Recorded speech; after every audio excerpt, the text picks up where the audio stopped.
Bonjour chers élèves, aujourd'hui, dans cette capsule, je vais vous parler de la cellule animale et végétale, de leurs différences et de leurs fonctions. Commençons en premier avec la cellule animale. Donc comme vous pouvez voir, il y a plusieurs parties dans la cellule animale, dont la membrane cellulaire, le noyau, la vacuole, le cytoplasme, la mitochondrie et l'enveloppe nucléaire que nous n'allons pas parler dans cette vidéo. En premier, parlons de l'élément principal de la cellule qui est le noyau. Le noyau est très important car il contient toute l'information de la cellule. On peut dire que c'est le cerveau de la cellule. Il dirige et contrôle toutes les activités qui se produisent dans la cellule. Et il dirige aussi une des choses les plus importantes dans la cellule qui est la division cellulaire qui va servir à vous faire grandir et à vous réparer. Dans le noyau, il y aura aussi les chromosomes qui contiennent votre ADN, qui contient votre information, mais tout ceci, vous allez l'apprendre en profondeur plus tard, en secondaire 2 et 3.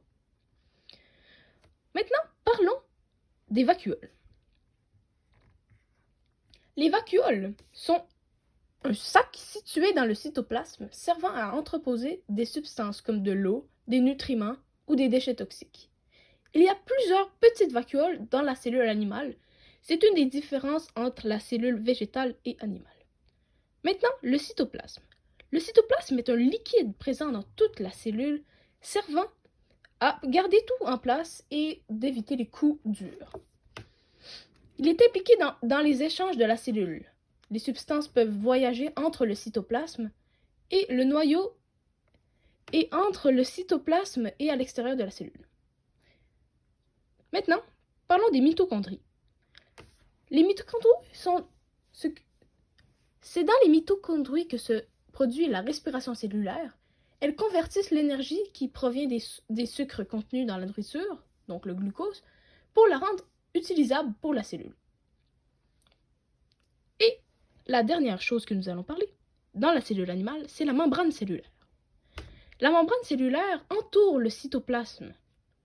Elle est poreuse et semi-perméable, c'est-à-dire qu'elle sélectionne les substances qui peuvent entrer ou sortir de la cellule. Nous pouvons dire que la membrane cellulaire est perméable car elle a presque seulement une couche de cellules qui sont très petites, donc il y aura de l'espace entre les cellules. Maintenant, parlons des différences entre la cellule animale et la cellule végétale. La cellule végétale est beaucoup plus carrée et rigide que la cellule animale. Il y a des raisons pour ceci.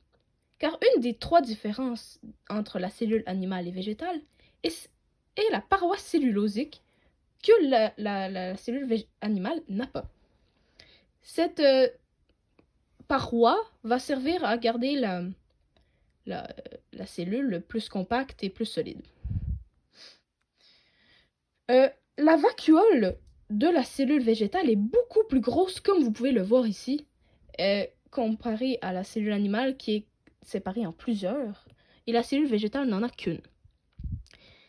Une autre différence est cette petite chose ici qui s'appelle le chloroplaste. Le chloroplaste est ce qui donne la couleur verte à toutes les plantes.